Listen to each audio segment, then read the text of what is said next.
I'm not perfect. I was not raised in a church. I grew up in Coppell and had a great childhood with a loving and supportive family. But from an early age, I remember being rebellious and projecting my issues on others through jokes, sarcasm, judgment, and just being mean. I was diagnosed with scoliosis early in life. This wasn't a big deal early on, but I now see this is where I really started down a bad path. I felt different and somehow ashamed of my differences from normal people. In high school, my condition got so severe, spinal fusion was required.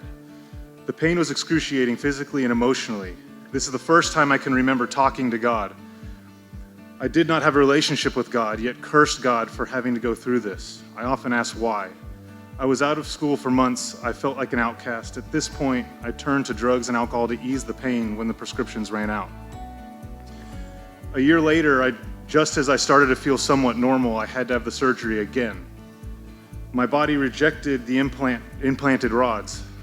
I was devastated. The pain was less this time physically, but emotionally I was empty. After the surgery, I was so angry with my idea of God putting me through this again, yet didn't even know God or have any relationship with Him. I made my way through high school, abusing drugs and alcohol along the way. After I graduated, I was in a bad place mentally. Over the next 10 years, I went through quite a few stages while getting deep into hard drugs and alcohol. I was blessed with the ability to overcome some of the drugs, but continued abuse of prescriptions, weed, and alcohol. This all caught up to me, and I spent many years on probation. Every time I got arrested, I blamed everyone but myself. I finally started to clean myself up, but again, my choices caught up to me. The night I found out my uncle passed, I was arrested for a DWI, which revoked my probation. I ended up in jail for 6 months. I had a lot of time to place blame on everyone but myself.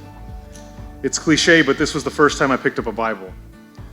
I read it, but not really read. When I got out, I returned to drinking and partying with my friends almost every night, but something was different. I felt like I was being drawn to church. I started going with a friend of mine, but this only lasted a few months. I spent the next few years appearing to have it all together, but still constantly partying, trying to mask my depression.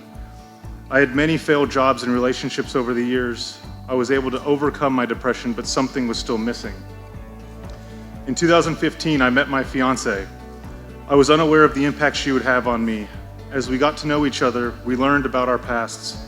Our faith would come up at times, and I would tell her I believed in God, but I didn't realize there was so much more. Christ has always been a huge part of her life. And on holidays, we attended church with her family. I liked going. We talked about our faith more over the years as she continually inspired me to be a better man.